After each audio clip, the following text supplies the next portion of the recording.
உன்னதராம் ஆண்டவர் இயேசுவின் அற்புத நாமத்தில் அன்பானவர்களே, உங்களை வாழ்த்துகிறோம். பிதாவாகிய தேவனுடைய அரவணைப்பும் பிரசன்னமும் பரிசுத்த ஆவியானவருடைய புதுப்பிக்கும் அந்த அபிஷேகமும் ஆராதனை நாளில் உங்களை நிரப்புவதாக.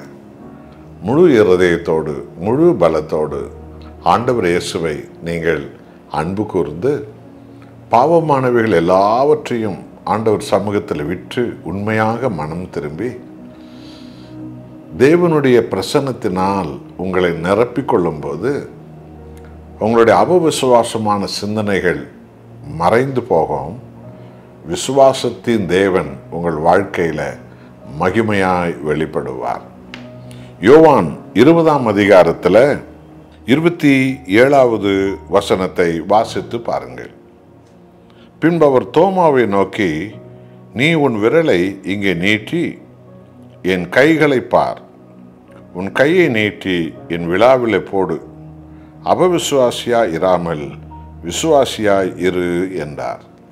அன்பானவர்களே, நான் பாவிகள் கையில் என்னை அர்ப்பணிக்கிறேன், அவர்கள் என்னை கொலை செய்வார்கள், ஆனாலும் நான் 3ஆம் நாள் உயிரோடு எழுந்து வருவேன் என்று இந்த 4 சுவிசேஷத்திலும் பல முறை ஆண்டவர் இயேசு தன்னோடு இருந்த அந்த சீஷர்களுக்கு சொல்லியிருந்தார்.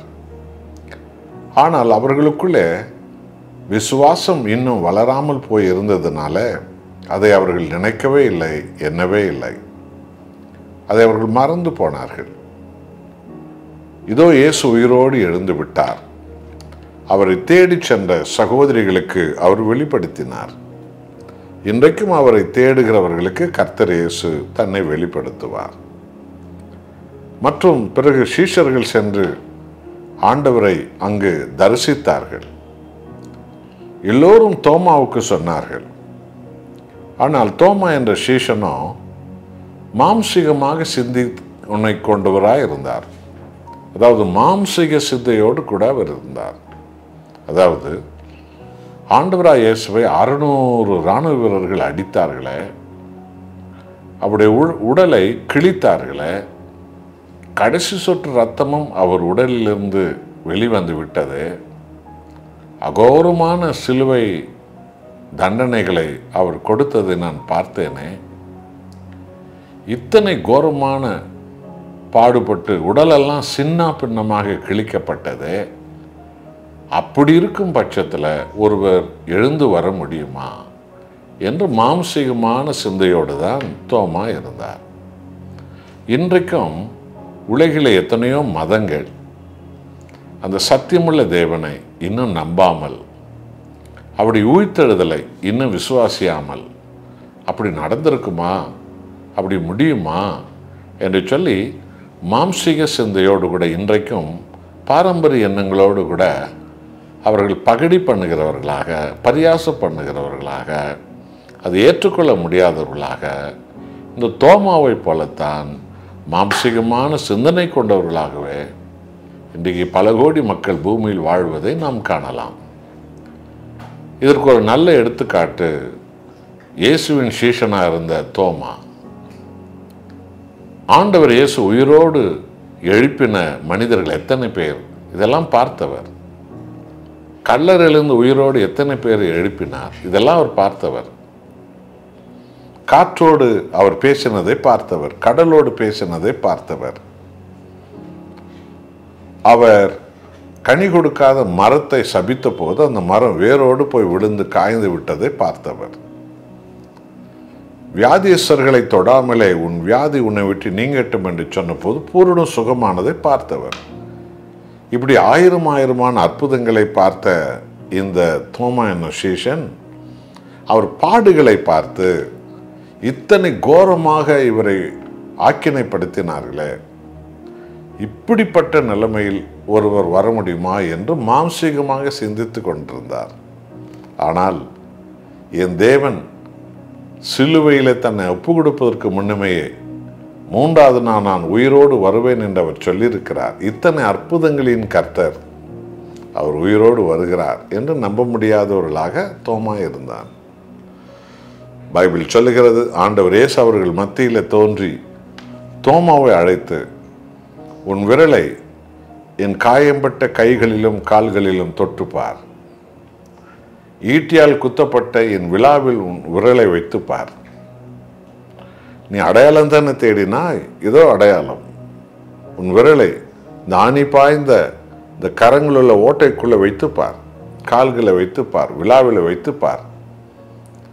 அபவிசுவாசியா இருக்காதே, விசுவாசியா இரு என்று சொன்னார்.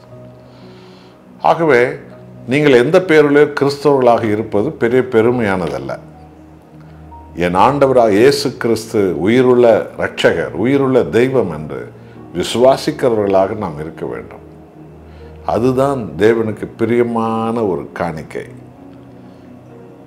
என்ன ஆச்சரியம்! தோமா சொல்லுகிறார், என் தேவனே, என் ஆண்டவரே என்று சொன்னார். அந்த அவவிசுவாச பிசாசு தோமாவை விட்டு விலகியது. இயேசுவை பார்த்து 12 சீஷர்களிலும் என் தேவனே என்று சொன்ன முதல் அப்போஸ்தலன் தோமாதான். என் ஆண்டவரே என்று சொன்ன அழைத்த அப்போஸ்தலனும் தோமாதான். அவவிசுவாசம் மறைக்கப்பட்டது, விசுவாசம் உயிர்த்தெழுந்தது. இந்த ஆராதனை நாளில் நீங்களும் கூட என் தேவனே, என் ஆண்டவரே என்று ஆண்டவராக இயேசு கிறிஸ்துவை தேவாதி தேவனாக, நித்தியத்திற்கும் நம்மை ஆளுகை செய்யும் ஆண்டவராக நாம் ஆராதிக்கவும், அவரை வணங்கவும், அவரை மகிமைப்படுத்தவும் நம்மையே நாம் அர்ப்பணிப்போம். ஆகவே ஆராதனையில் நம் தேவனை நாம் மகிமைப்படுத்தி, அவர் ஒருவரே தேவன், அவர்தான் தேவன், அவருக்கு சமமானது ஈடானது உலகில் எதுவுமே கிடையாது. உயிருள்ள தேவன், சாத்தானை அழித்த தேவன், உலகத்தை ஜெயித்த தேவன், என் வாழ்க்கையை மாற்றுவதற்கு என்னோடு இருக்கிற தேவன் என்று சொல்லி இந்த ஆராதனை நாளில் ஆண்டவராக இயேசுவை நோக்கி தோமாவை போல என் தேவனே, என் ஆண்டவரே என்று நாம் எல்லோரும் அறிக்கையிட்டு நம் தேவனை, நம் ஆண்டவரை ஆராதித்து, நம் தேவனை, நம் ஆண்டவருடைய வார்த்தையின்படி நாம் நடந்து, நம் தேவனை, நம் ஆண்டவரை உலகமெங்கும் சகல பக்தி உள்ள ஜாதிகளுக்கெல்லாம் அவரே தேவன், அவரே ஆண்டவர் என்று ஆண்டவராக இயேசுவின் நாமத்தை எங்கும் உயர்த்த நம்மையே நாம் முழுவதுமாக அர்ப்பணிப்போம். நாம் ஜெபம் செய்வோம். நல்ல ஆண்டவரே, பாவம் அவவிசுவாசத்தை கொண்டு வரும், மாம்சீகம் அவவிசுவாசத்தை கொண்டு வரும், உலக சிந்தனைகள், உலக ஆசாபாசங்கள் அவவிசுவாசத்தை கொண்டு வருகிறது. தோமாவை போலத்தான் நாங்கள் எல்லோரும் அவவிசுவாசத்தின் இருளான குழியில் இருந்தவர்கள். ஆனால் ஆண்டவராக இயேசுவே, எங்கள் மேல் வைத்த நித்திய அன்பு, பாவிகளாய் இருந்த எங்களுக்காக ஜீவனை கொடுத்த எங்கள் கர்த்தர் ஏற்ற காலத்தில் எங்கள் வாழ்க்கையில குறுக்கிட்டதுனால எங்கள் அறிவு கண்களை திறந்தீர், எங்கள் ஆத்தும கண்களை திறந்தீர், எங்கள் உலக கண்களை திறந்தீர். எங்கள் ஜீவனுள்ள நாளெல்லாம் என் தேவனே, என் ஆண்டவரே என்று உம்மையே உயர்த்தி, உம்மையே ஆராதித்து, உம்மையே மகிமைப்படுத்தும் அபிஷேகத்தை எங்களுக்கு கொடுக்கிறீர். என்னோடு ஜெபிக்கிற ஒவ்வொரு விசுவாசமுள்ள பிள்ளைகளும் என் தேவனே, என் ஆண்டவர் நீரே என்று உம்மை ஆராதிப்பதோடு மாத்திரமல்ல, உம்மை சகல ஜாதிகளுக்கும் அறிவிப்பதோடு மாத்திரமல்ல, உமது நாமத்தை எங்கும் உயர்த்துவதில்லை நாங்கள் வாஞ்சையும் வைராக்கியம் உள்ளவர்களாக வாழ அருள் புரிவீராக. இயேசுவின் நாமத்தில் பிதாவே, ஆமென்.